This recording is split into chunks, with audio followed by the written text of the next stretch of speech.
They Get Enough show here at hackerhamin.podbean.com. We'll see if it comes on here, and it does. Infidels back at it after the conspiracy horsemen and all the kayfabe meetings that you don't get to see, but you almost did. Where melons get swellings, we paint mental pictures like Magellans. Half of our clans reduced to felons. Stevie, you best protect your joint with 9 nickels, man. We stay on point like icicles. As we warm it up here this morning to keep it so cold, here on your Friday locker room, y'all. That's how it goes. Just trying to get the jaw warmed up. Jaws of life. With the Broasters coffee this morning as the caffeine kicks in. I'm in a punchy mood right now. I'm sure I'll level out in a minute. But the guy who's always level-headed, parted down the middle, ready to protect his joint with 9 nickels is Big Stevie Cool. How you doing this morning, buddy? I'm doing good. There's a little bit of stress on the homestead. Now, let's start using terminology where I want to live on the homestead, on the compound, on the property. Sure. The ranch. No, because we got this shooting system from Mantis X or Mantis S. It's a Mantis X10. You attach it to the rail of the gun or the rifle or the shotgun, and it gives you real time feedback on your iPhone or your Android phone. Kind of like a coaching system, and they do drills and stuff like that. You can dry fire or live fire. We were going to live fire this morning, go up and get more guns and ammo for the Civil War that's happening here in Atlanta. But we obviously, I always seem to buy the one model that doesn't fit the training system. So I need an adapter. I have a mag adapter here, but removing the bottom of the mag is a little difficult if you've never done it. Yeah. So we'll head up there with all this stuff, and hopefully those guys and the women up there are so nice in the mountain town that we're driving an hour. That's how good it is. Like, we have a gun store here where people aren't douchebags. Well, some of them are, but it's so much of a different feeling. Like that heavy atmosphere I told you when I'm going to Walmart or Costco, I feel it. But when we're up there, everybody's got their firearms at their hip, and everybody's super cool and laid back. And it reminds me of New Hampshire when I used to go to New Hampshire, because everybody carries up there.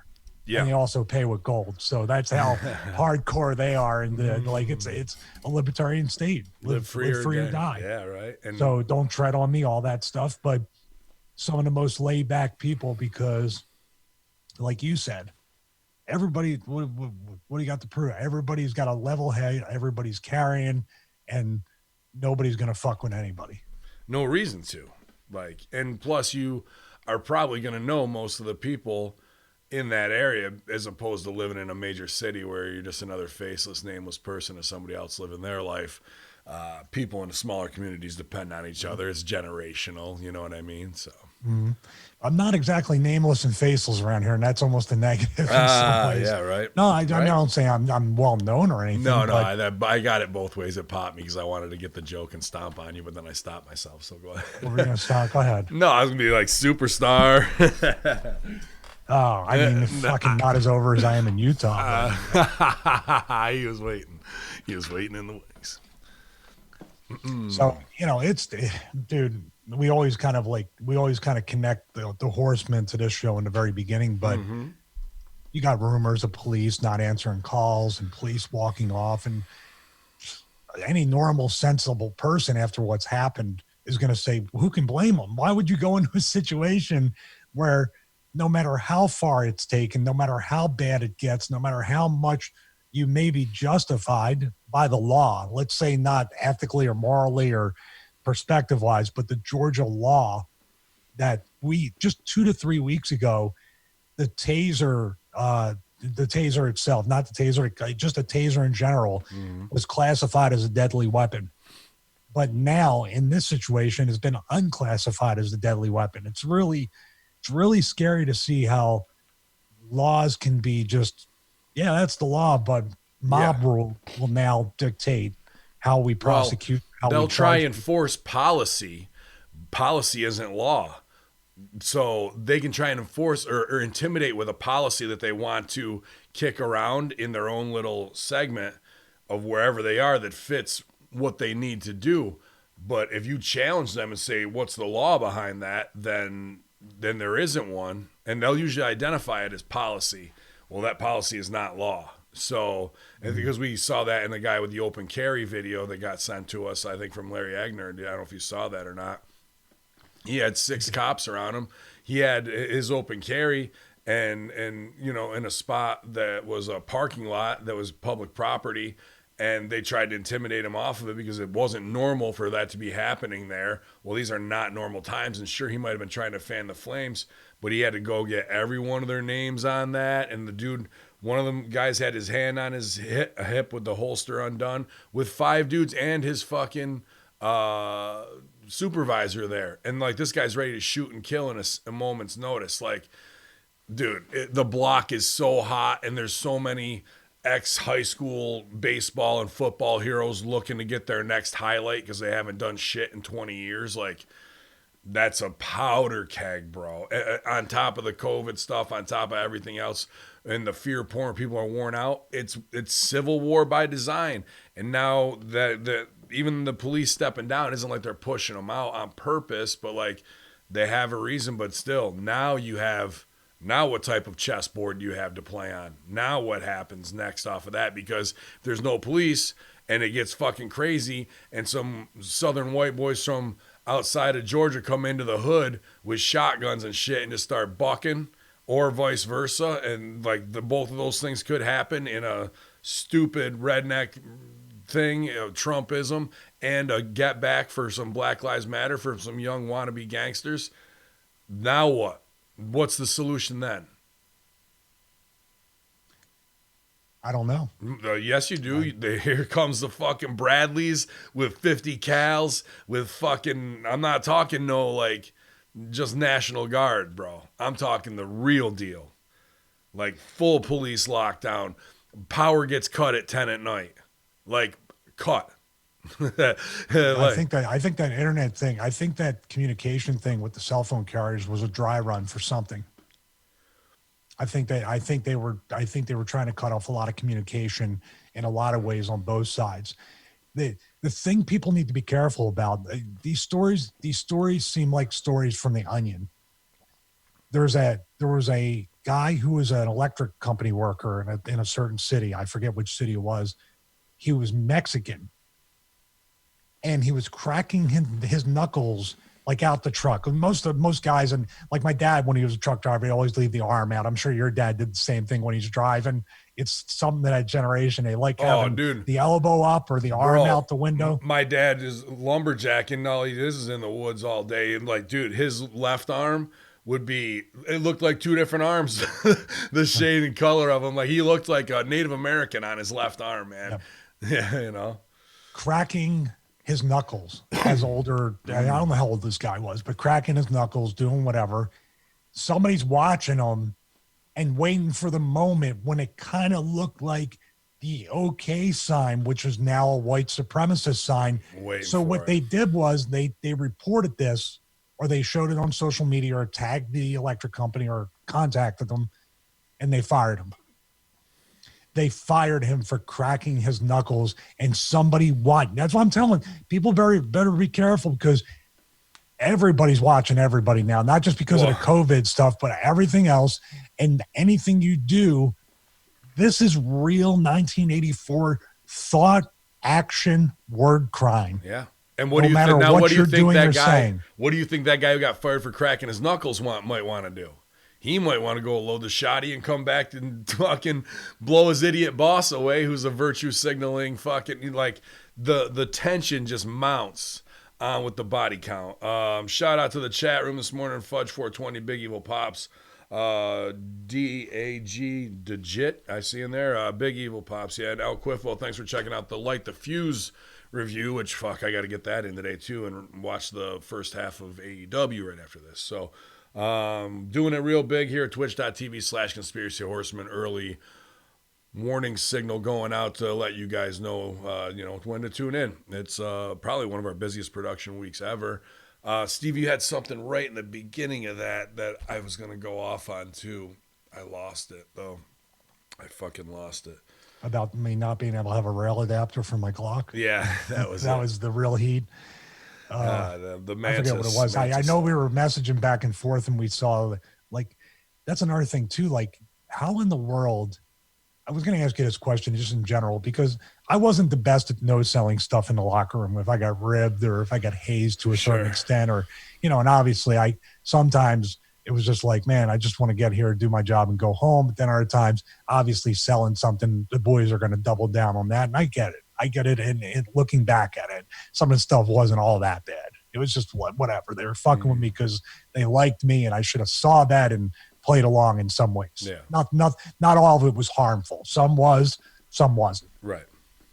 But I sent you that thing of that girl once again, like someone who did the face swap thing, and she said, delete this. And I'm like, is she joking or playing along, or is she really going to go to Twitter and say, you're the worker and they're the mark?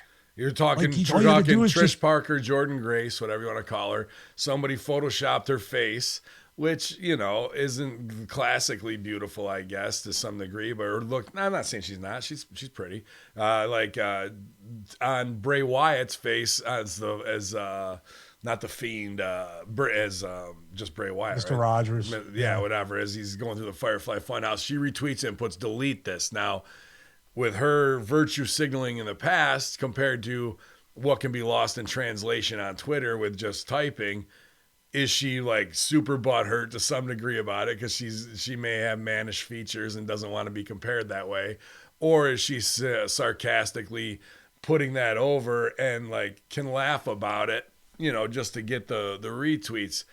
It's hard to tell from somebody who wants to be taken seriously in this business, and her character's name is Jordan Grace, but she demands to be referred to as Trish Parker on social media. So that means by Trish Parker standards, in my mind, that's what she set up there. She really is butthurt about it and wants it taken down.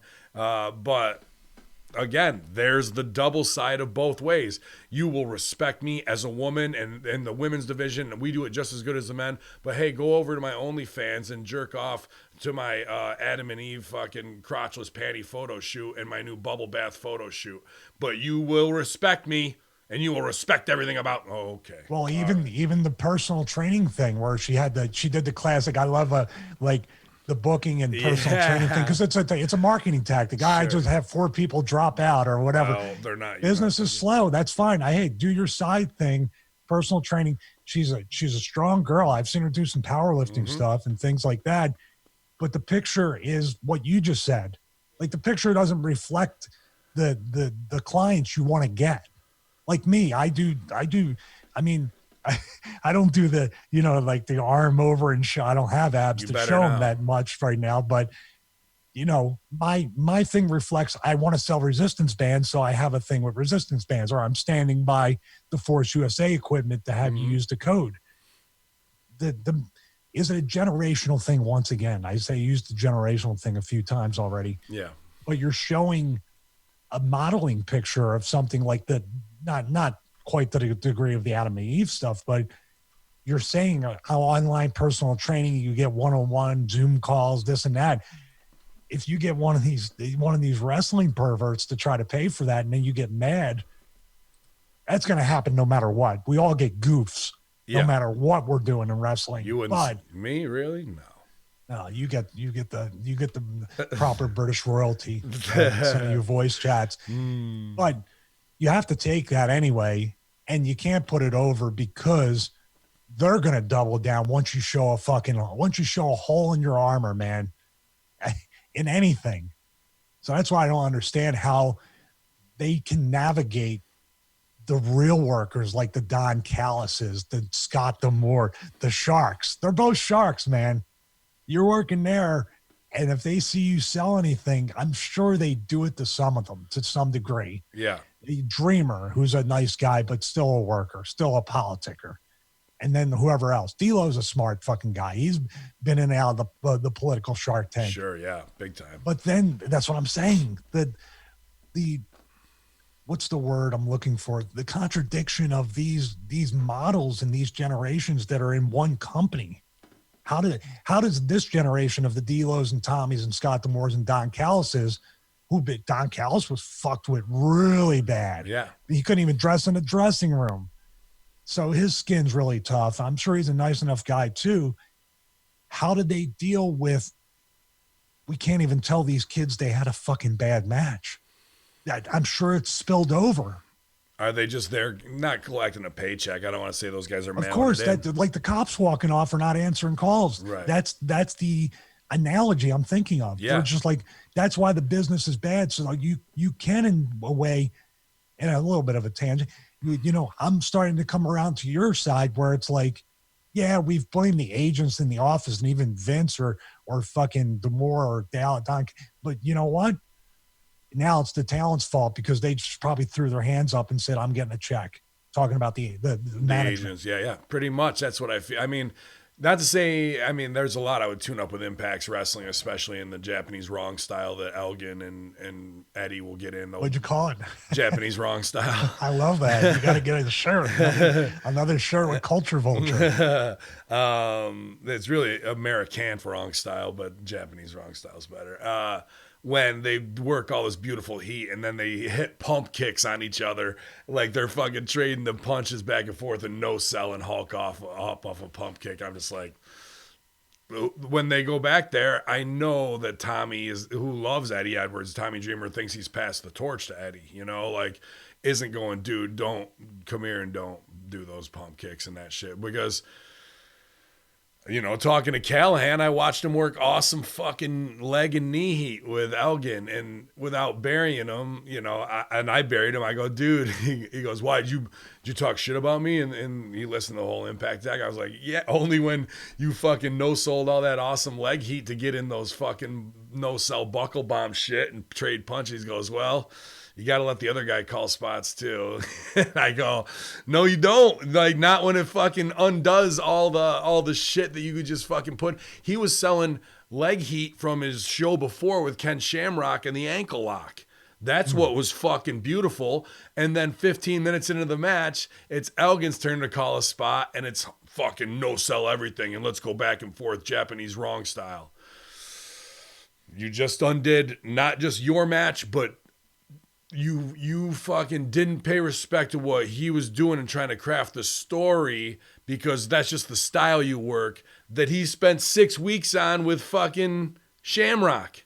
This is the continuation. Like, I just can't, I'm not going to sell for that shit and I'm not going to not call it out. You know what I mean? And Sammy's such a nice guy and on top that's where he makes his compromises creatively, but that is where D-Lo, Dreamer, and them should be rushing in to not have to make it that. They should be correct in Elgin's style. There's plenty that he does from Japan that's great, but it's when he does those things, he undoes all the magic that they build up to, dude. And there's money written all over him, and they still don't protect him.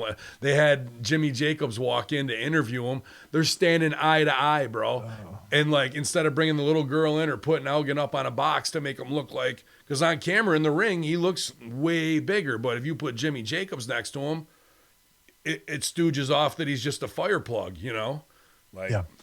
We should get jobs as backstage interviewers at Impact, and then when we interview the talent, I'll fucking put the mic down in their face. Yeah. So what do you think, little guy? Hey, rascals, how are you, little fellas? Pat him on the head. Good interview. Go. You know, people might watch it just for that novelty of the world's biggest fucking interviewers.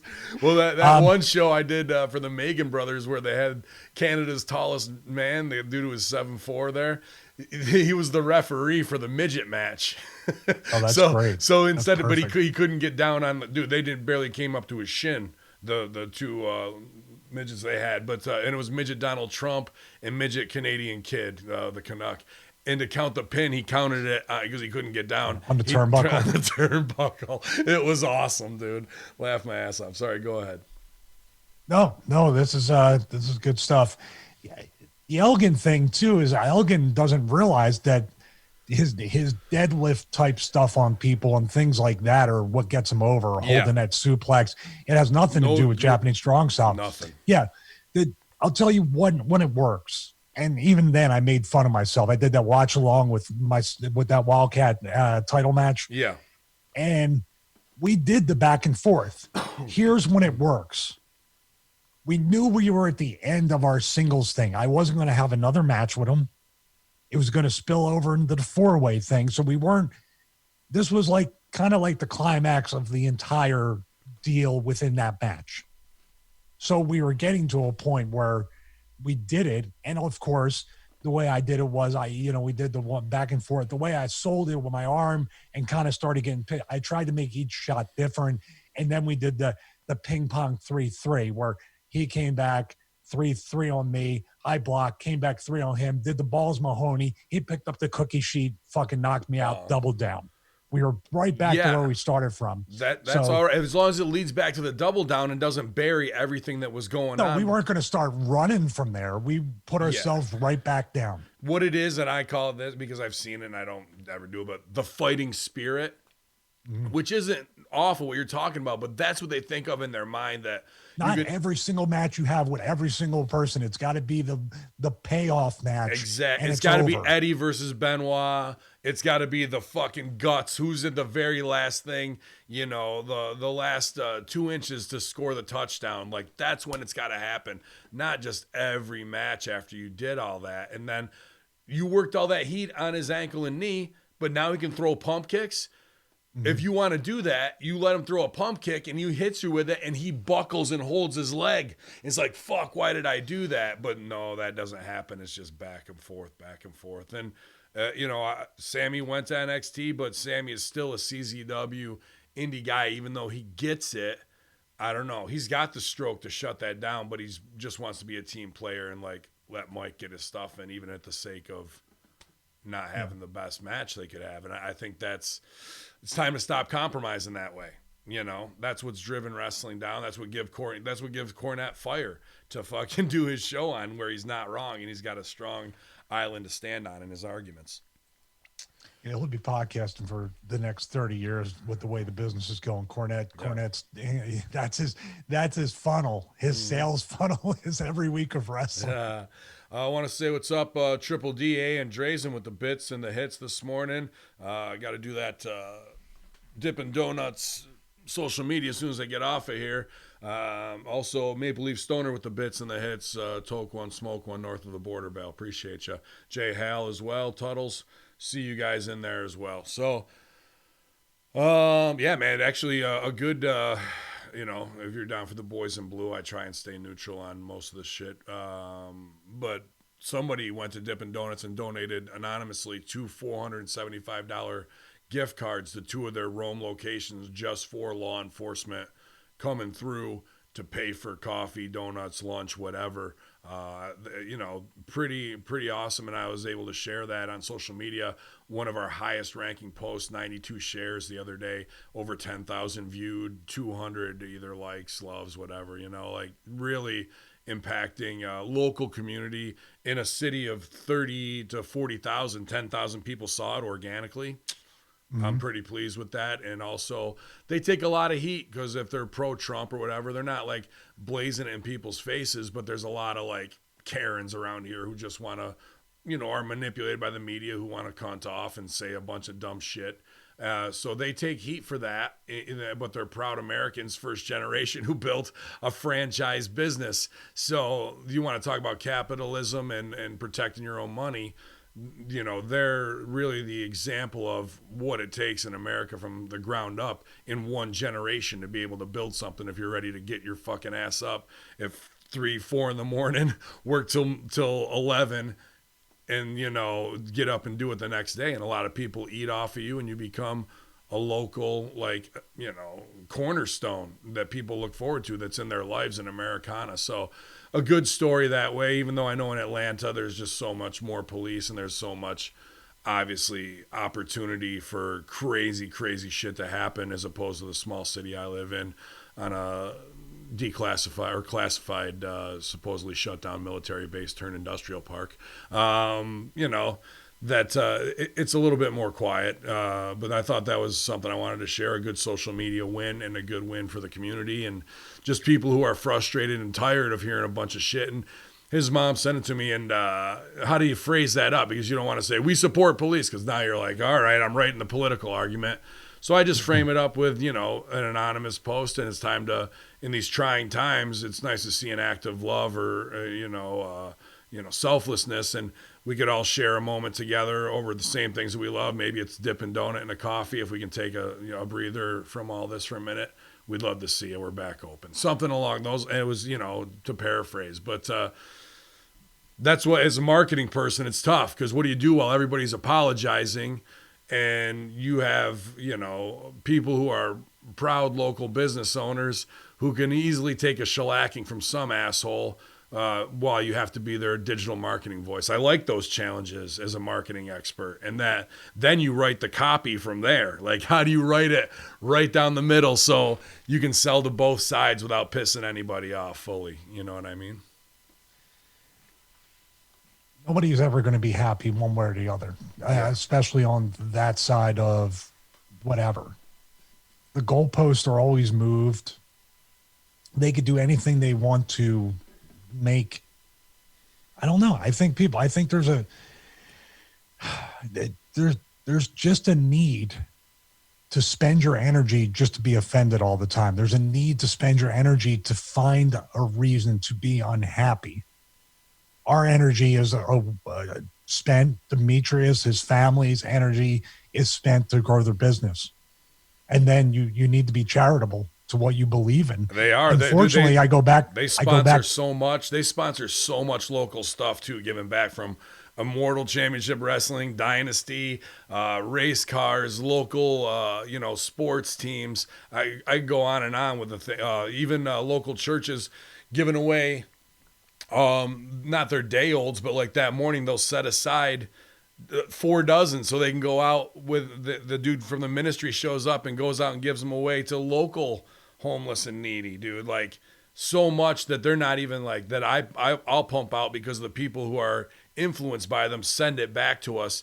Kids getting to do their own donut designs at schools and essays and competitions and all, like the 2020 class that got fucked over. They're doing 2020 donuts for them. Mm-hmm. When you're at home, they did donut kits decorating just so you can shut your fucking kids up for an hour, and then pump them full of sugar and set them free again. Like, no one really ever fucking sees that extra effort. We try and highlight it as much as I can on social media, but that's the Noble Edge effect of saying, yeah, not look at us, we do it, but now WWE made a corporate whoring out of it. You know what I mean? It's tough to, when you see it done organically, it's very refreshing. Yeah, but at the same time, this is what bugs me, and this is also what fascinates me, and I said it last night on The Horseman. You can say all that, and you can talk for 59 minutes and 50 seconds if you have an hour. Say you have an hour between you and someone else who is convinced I know where you're that, going that Dippin' Donuts is whatever they want it to be, whether it be racist, misogynist, sexist, homophobic, transphobic. Do you see what I mean? Yeah. They'll have it in their mind. Obviously, Dippin' Donuts is whatever, use whatever trigger word you want to use. You can explain for 59 minutes and 50 seconds out of the hour everything they do, 100% true, evidence to the fact. You can look at their books, see what they donated. You see where I'm going. Yeah. Well, the only reason they do that is because and they repeat the word and shut it all down, and that's all people remember. Yep. They're only doing that because Vince Russo has a transgender person on his network hosting a show and has for years. But he's only doing that because he's transphobic. Okay. Meanwhile, David Starr is in therapy because of the way he treats women before it drops. Because before he gets accused of rape accusations and other things that are about to drop, he throws himself under the bus because he's so woke that now he realizes he has a problem in the way he treats people in a power play, and that he's getting help for that. Before anybody home, police, like the virtual signaling social justice fuckfaces who are on this power trip of do as I say, but when as they do is revealed behind closed doors that they're nothing more than a sociopath, they throw themselves under the bus as a way to virtue signal that they're woke to their fucking thing so they can get it out there in a different light before the fucking possible rape and sexual abuse allegations come out from multiple people. And he even doxes them and names them as ex-girlfriends, but in now possibly underage shit.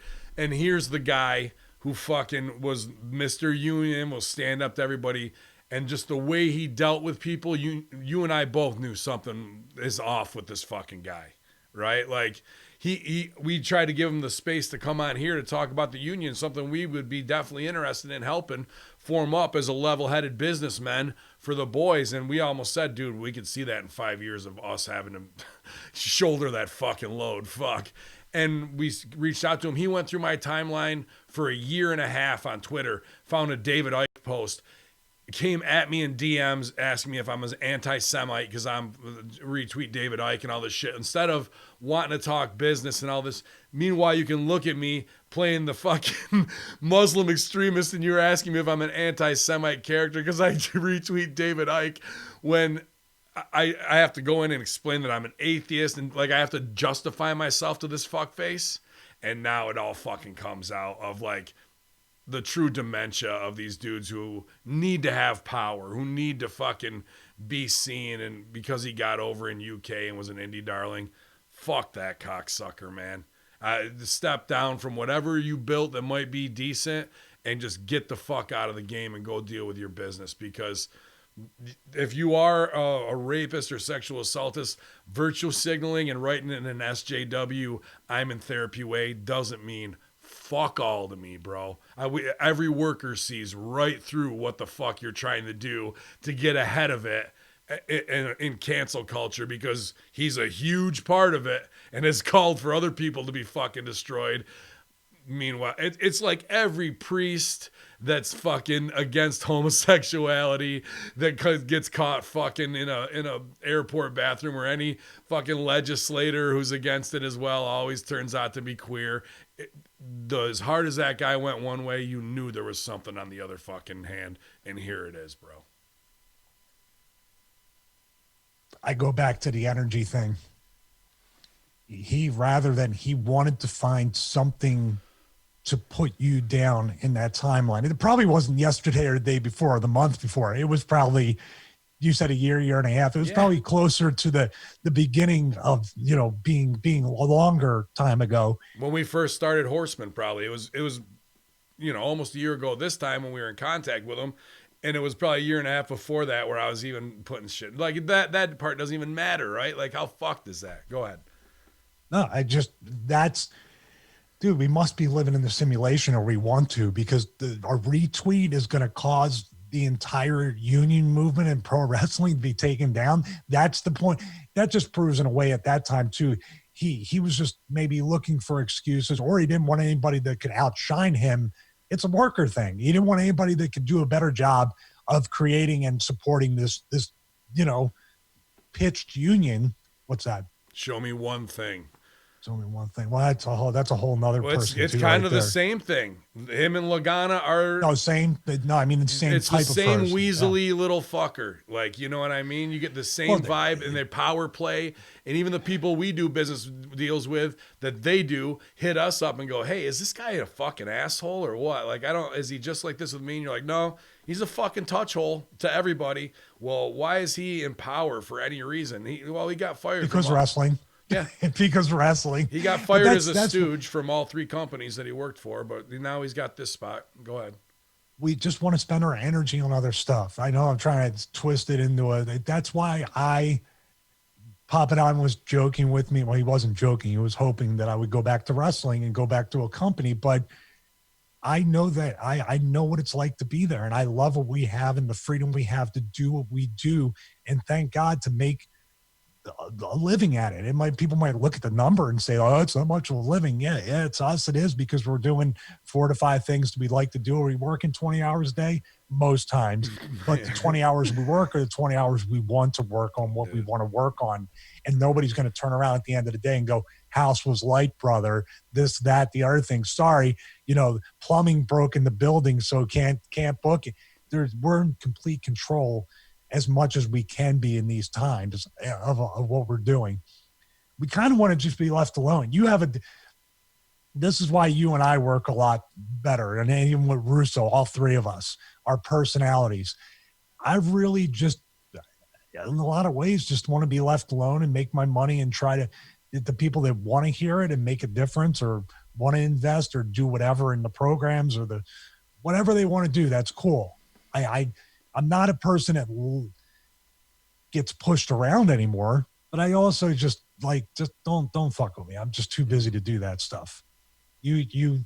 I think we're at different points, which is good because I can kind of be, hey man, MYP, let's just Oh yeah, focus on I this. need And then that big there's brother sometimes shit. when you tell me and I say he's right, it's time to look those names up and go get them.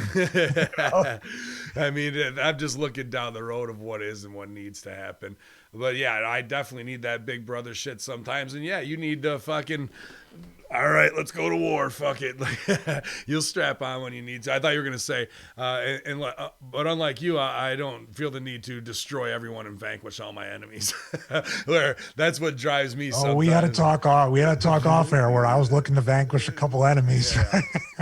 When there's opportunity to do it, and we pull back on the reins because you don't want that bad karma to come back around. You want to be big, like, what's the hill I need to die on? I could drop a napalm on these motherfuckers right now and they never see it coming. And pull away, dude. Save it for another day. Save it for another day. We do that more than anyone will ever know. As many hot takes as you might get on shit, there's some that are just like the nuclear option. Well, because the good part, and we're seeing it a lot on what's going on in these cities, they eat each other. They eventually eat each other and turn on each other anyway. So like you said with the Fox deal, and I know we're kind of like stream of consciousness. We're not reading headlines, but I think the way this show's going and what we're talking about is a lot more interesting than any headline. Jacob Ullman. Jacob Ullman is a guy that a little over a year ago. So we're a little bit past the anniversary of the June 10th call, or June 10th it was, I think. June 11th. The June 10th call, June 11th, where Russo, and we were on the call as well. Russo laid out something that was a good 10 minutes in detail, easy to understand. And this guy insulted everyone's intelligence, including his own, by saying, so what are you asking for? Like it was multiple literally times. That email last night, and then me joking around saying, so what was the question? Yeah, exactly. Like, really. Where he just didn't want to nut up and say, what do you want to do? Well, he took the meeting based on me reaching out and dropping Russo's name, and we see that he's obviously an ultimate fanboy based on his social media posts, which isn't bad. He's at least excited about the product, but he's also that much easier to get worked by Bruce, Eric, Vince, and now they have been. And now he's cutting piss spots from their show. So guess what? The honeymoon's over on that shit. But when we had the call and him going, so what are you suggesting? What do you want? After Vince lays a 20-minute promo on him of what we could offer, without saying, make us consultants or whatever. So what do you want? Well, would you like us to be consultants? Yeah, we'd be interested in taking a look at anything. I do the legal Zoom proposal, and then they go with fucking Bischoff and Hamin 2 weeks later, and then it just gets quiet, right? So there it is, man. Like, they're not going to listen, so they're just going to eat each other. And then I'm not even going to have to sell or go into it because you guys know whatever it is with Satin and his girl, and now Bixen and these just trolls under a bridge, the bridge that we built with wrestling and quality, would think that they can cross it without paying a toll. That they're going to come out of the woodwork and try and drag us down. Dude, we're so far above and beyond that. That's what I'm saying. Like, we could have come in today and cut shoot promos, charged for it, and made money off this. We're not even trying to address these suckers out here. One thing that we didn't get to cover that was kind of breaking during the Horsemen last night was Danny Masterson from that 70s show. There's been a lot of accusations over the last 5 years as well, but now officially charged with 3 rapes as well to tie back into the David Starr thing. If they're getting him from that 70s show, they're looking for any and all celebrities to let it trickle down. And the SJW internet that supported him so much will now turn on him and chew him apart rabidly, just like they tried to do, and this is a much smaller scale. They did the same thing to Ryan Barkin at Pro Wrestling Tees. The guy who's making all of their Bullet Club, all their Villains Inc., all their shit that they love so much because he didn't put up a black square and issue a Black Lives Matter statement because he's trying to keep his business from being burnt to the ground. And like they're testing him, saying you should be shut down. If not, they're in their own house shitting on the floor, going, "Who did this?" And I don't know, man. Like this, I think this could go from in the climate of things that are now, dude. Star should lay low. I think putting all that fucking shit out was a huge mistake. Huge mistake. The interesting thing about Ryan is, and this situation, I don't know if it's still going on. I didn't know it was going on until you told me before when we talked, I think, last week. Mm-hmm. The thing is that what will happen is, and once again, fascinating behavior. They because he didn't put the black square, and he was worried if he did it, his thing would be burned down. But if he didn't, which he didn't, still might be burned down, looted, all that stuff. Yeah. Then after they burn it down and do everything, they'll turn around and be mad because their order didn't ship out. Exactly.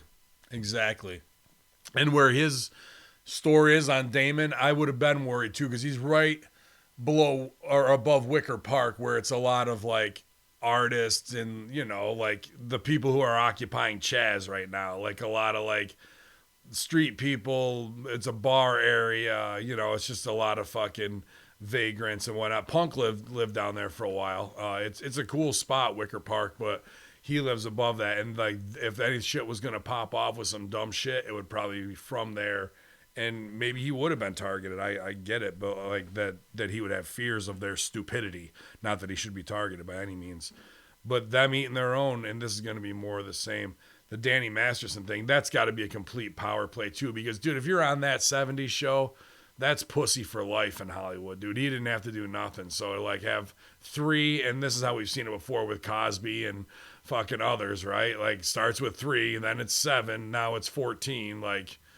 And with Cosby 50 whatever Cosby math, they got him on X amount and he's doing it for life. And so is Weinstein doing 23 years. This guy's a lot younger, but if the precedent is set to fucking crush Hollywood, they're gonna do it. And then now if that precedent's set for the fucking SJWs, David Starr's gonna get fucking mollywopped, bro. Whew, man.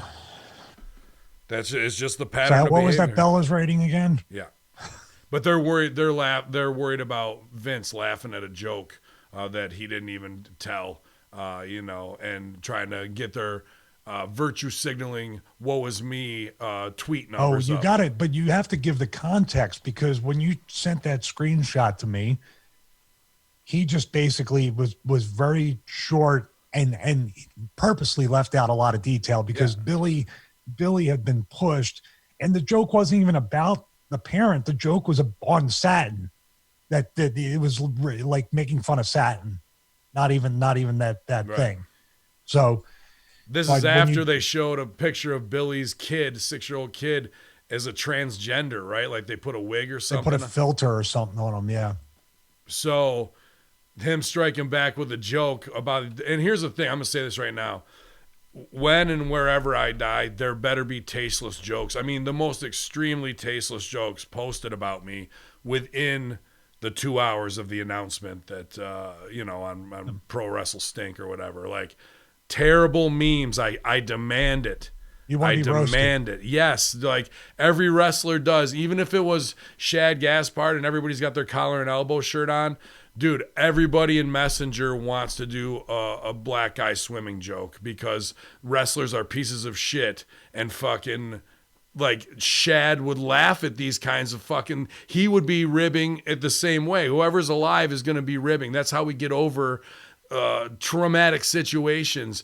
The like, you know, I'm not trying to say anything racist against anybody. It's just the fact of whatever circumstance. If there was social media, there would have been Owen Hart jokes right after the fucking, you know what I mean, tragedy of when it went down, if the boys were fucking sharing stuff like that. That's how fucking twisted wrestlers and carnies are, you know? And comedians too. Comedians, Bill Burr level, Chappelle, as soon as one of them dies, boom, you fucking, because you Patrice love O'Neal him. they tell jokes about him. Absolutely, dude. So that, like, I'm telling you right now, when I fucking go, you guys better have some in the fucking shoe ready to rock right now. I'll tell you what, I had the conversation with Doring when we were really tight and talking all the time. I had a house in Connecticut. It had a hot tub in the garage, and I used to play PS3. That's how long ago it was, because I had a TV up on the thing, and the PS3 and the TV one time fell, and literally I would have gotten electrocuted and died while playing video games in my hot tub. Awesome. And I told him, I said, I hope to God you're going to fucking like rib me forever for that. That would be that. Dude, that's the eulogy. You got to fucking say this guy was so obsessed with it. Yeah, that's how stupid we are. And as not just wrestlers, but as, mammals on a rock in space. So they want to tell a tiny bit of the story and say, fuck everybody at Russo Brand and anybody who works with them. Well, if we see each other face to face, please tell me to fuck off, and we'll see how well that goes for you. And like their dad is rolling over in the grave. Oh, somebody said a joke about me. Like, come on, B. Come on, man. It's just the way they do this shit out of context is unbelievable, to try and push their own agenda to get more eyes on them. All eyes on me at any cost. Like, whatever it is, sympathy, empathy, hate, like her posting over and over again just for likes about it. Like, if you're really fucking heartbroken about your old man's loss, you're going to be putting the phone down. And like you said, it's just a generational disconnect. Like, this is how they think they can survive, and they'll be the first ones to eat themselves once the Civil War really kicks off. Oh, manga. I don't even want to read any headlines, to be honest with you. But you know what the thing is? It's all that theme of energy. Like, when I wake up in the morning, I work out right away. Mm-hmm. Sometimes a little slower because of my age, my advanced age, as I say to my wife. But it's that I work out. I try not to, I'll put on Dave Ramsey videos or other videos that I can try to learn from as I'm lifting and doing whatever. And then when I'm done, I look at my sales numbers, or I look at some other things on social media to see if there's any questions about the program. I'm trying to convert sales. I'm trying to start my day off with a workout and then try to make some money. Same as you, right? Trying to start that day off, make some money, start off strong, because you're going to be a little bit tired. So while you're feeling it, you're going to try to set that day up to do that. I don't wake up every morning trying to figure out. And that's why I've been off Twitter for like a year. It's been almost a year, right? For Sal and I, it wasn't because, oh my God, I was so afraid of like people say, it's like, what fucking energy? How does this convert any sales? If people want to email me, which I say in every video, I say every time at the end of these things, if people want to email me, which is not anonymous, by the way, so people email me, really have a question about programs, home gyms, whatever it might be. So what's the other stuff doing for me? How am I helping anybody, and how am I helping myself? Because the energy that I would spend to even try to convince, which I'm well past that, of trying to convince anybody of anything, it's gonna take energy away from somebody that says, man, I'm on my last leg. I hope this program helps me because all I got is fucking $15. And I'm hoping and praying to God or whatever that I can turn my life around. And I'm like, oh, I'm so tired. I don't want to answer his email. I don't even look at his email. Do you see? That's how serious I take it. So it's not so much that those people have pushed me off Twitter. It's just my business needs to fucking grow and survive, and I need to do better for my family. That does nothing for me. Even if I could get off Instagram and Facebook and figure out a way to still convert sales and make my money, I'd do it. I wouldn't be on social media. I wouldn't be. It doesn't do anything, especially today with all this shit. What the fuck? Who the fuck would want to go on social media? What you can do is keep it and not use it. If you had Hootsuite and you just used it for programming. No, that's what I do. Ads. I tweet stuff automatically because I'll get a message from Mike Herman from Retrosoft. He goes, "Oh, you're back on Twitter." I was like, "No, dude, I just schedule posts and I put them out, or I'll share from Instagram to Twitter or whatever." I don't. Yeah. No, that's not. Yeah, you're not on there scrolling and rolling like the old days. You're our Yeah, sniper on Twitter, so it doesn't matter. yeah, exactly. I'm always on the Western Front. We got everybody out there, Larry Agner and those guys sending us great stuff all the time, man. You can follow me at bin_Hamin on Twitter, or go check out my YouTube. Recently remonetized for we'll see how long, but I uploaded our interview last week with Russo on obviously all the impact, him being back rumors, and the Bruce situation and the shoot on Bischoff. So if you haven't checked it out at Russo Brand, you can, or on my channel if you want to share it.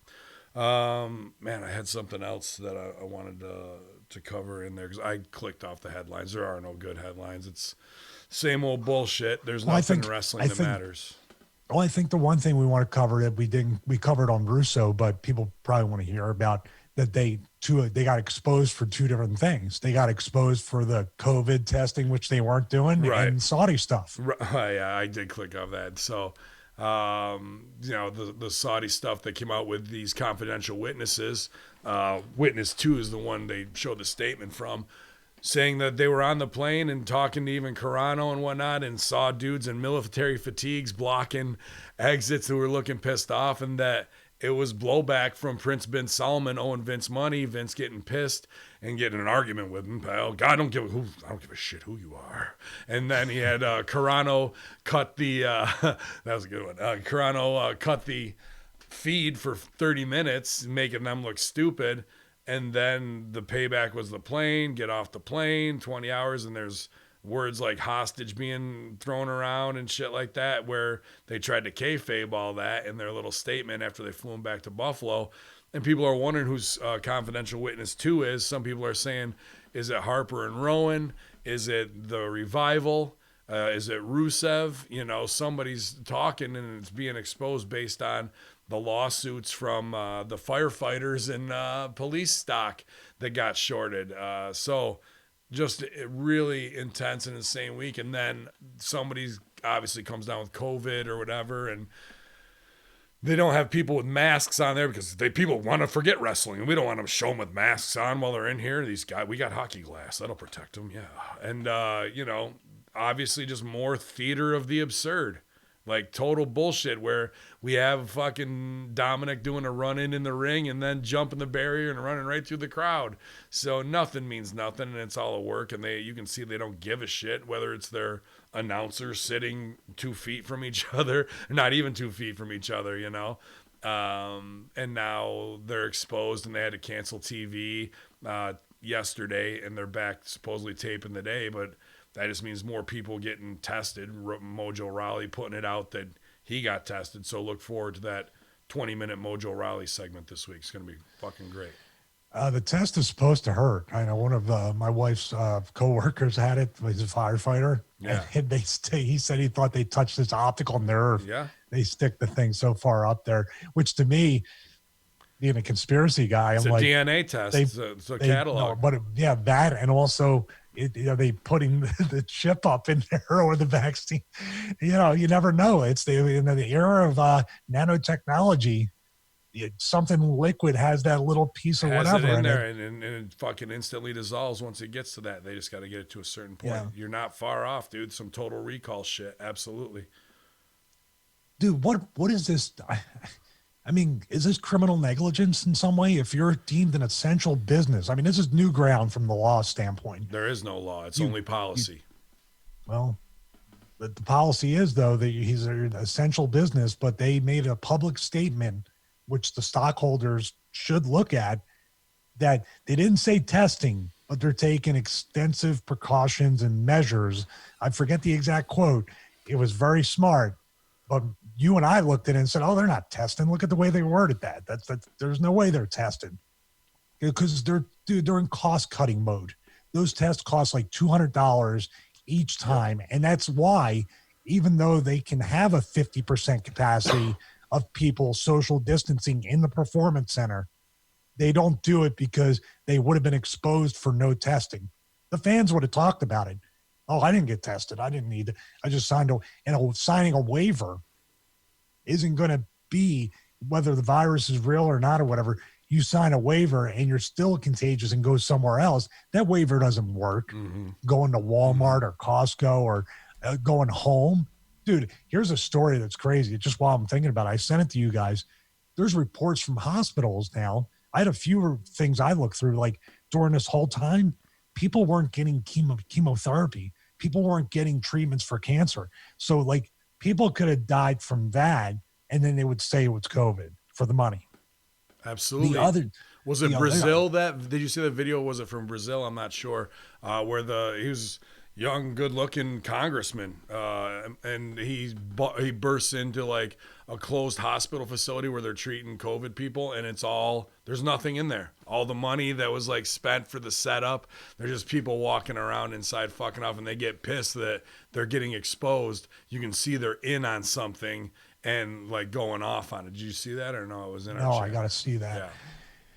But what I think is real, this is some crazy fucking like property of the fucking state and government kind of shit. 1984, they're testing babies that are born.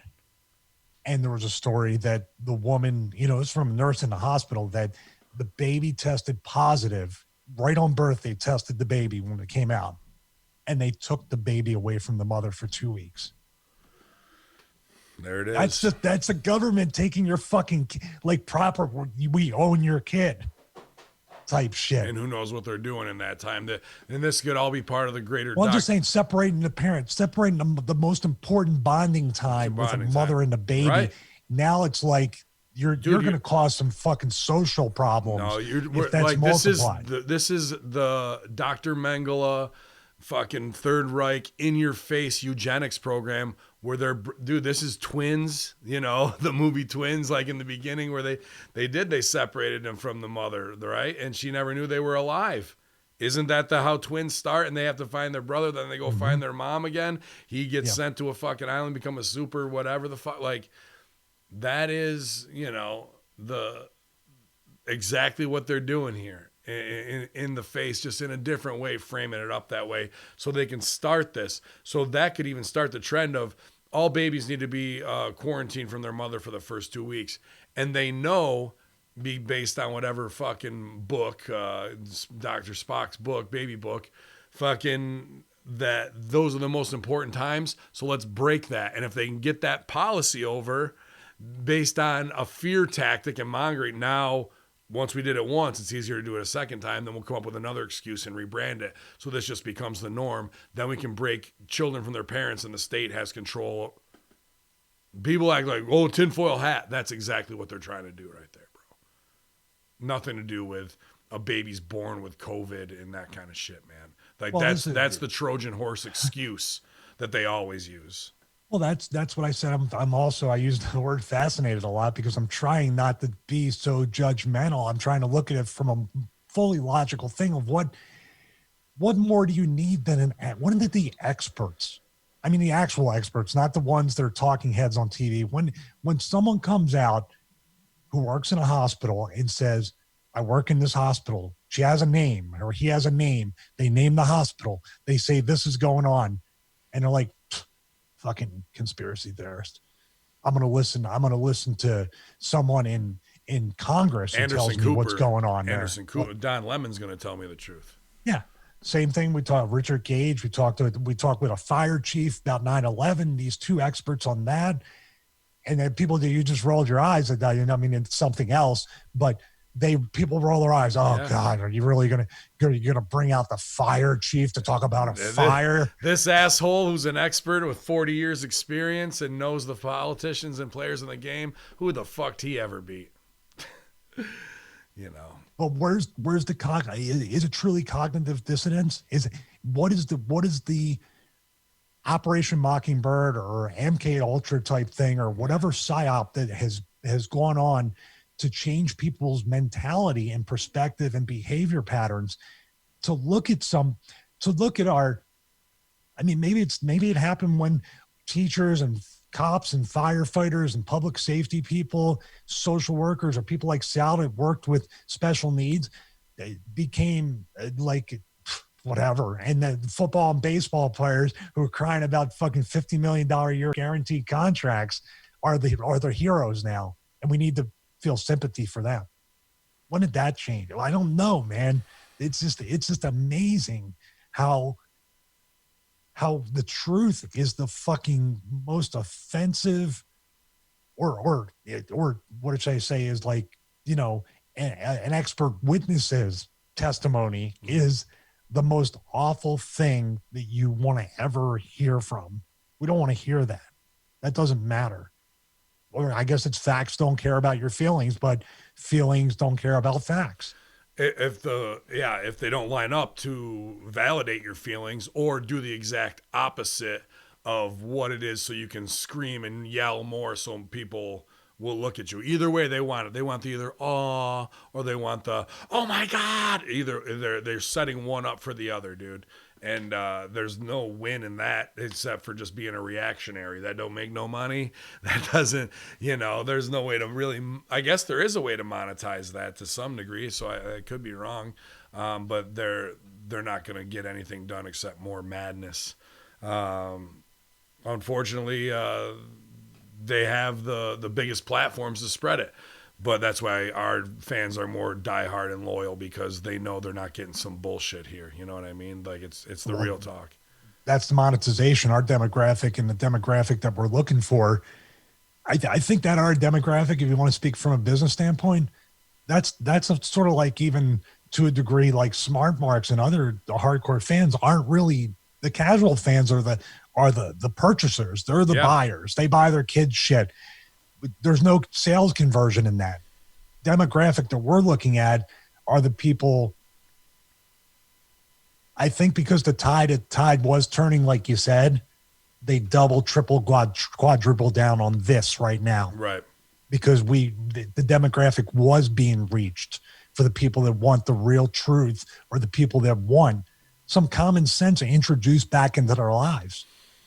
The pendulum swinging back. So as our numbers pick up every day, and when we hit 2 million, hopefully that it helps break through the barrier, and all of our heavy listeners becoming our advocates and sharing video clips and everything that we do, man.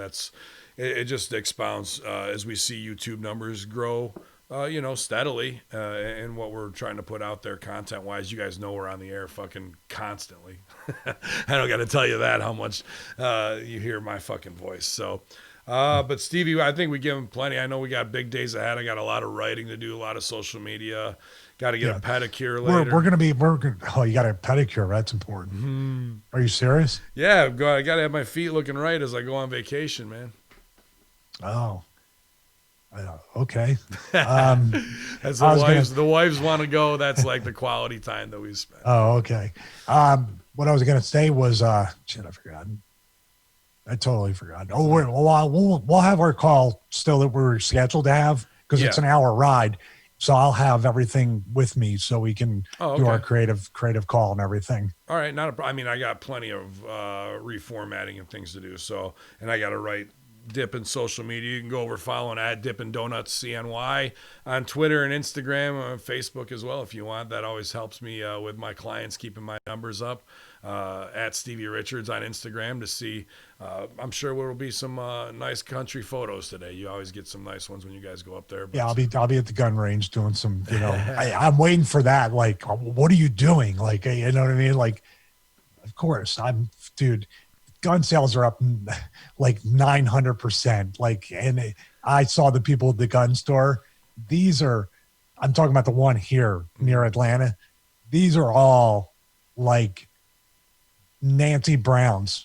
Like, that's why we're going up to the mountain town, because they're cool. They got stock. Everybody's already got their guns. Nobody's, what I mean? And they know how to use them. Where everybody's rushed. If you don't want, that's what I don't understand.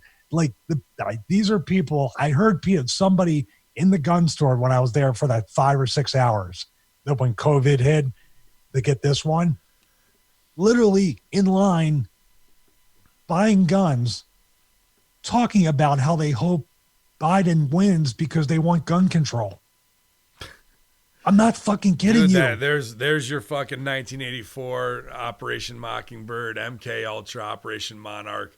To be able to hold two diametrically opposing thoughts in your mind at the same time and believe them both is the definition of mind control.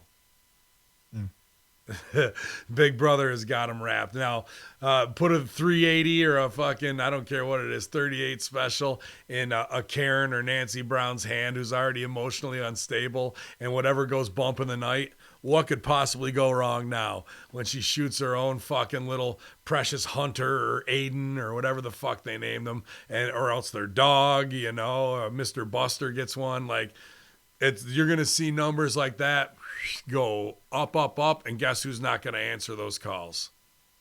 The police you defunded. So, but we're going to answer the call here on your Friday locker room, the Infidels. Maybe we'll answer a call if I get a roadcaster down the road, and we'll actually take live calls on the Friday locker room. You will get one, I guarantee you. Getting shots in on because I love them so much, man. It's Big Stevie cool. Go to Stevie Richards Fitness right now .com and get the program. I'm feeling good. I've had a lot of good sessions this week on it, man. My shoulder's feeling better than it has in like 6 months. Stronger. Diet was tightened up. Even ate salads and very light pork yesterday. So been eating clean before we go to our next undisclosed vacation location. Force USA, use the code Stevie5 if you really want to get jacked and get the squat rack and the foldable, portable, everything you need to do, Justin French. Or ruin your life, according to the email.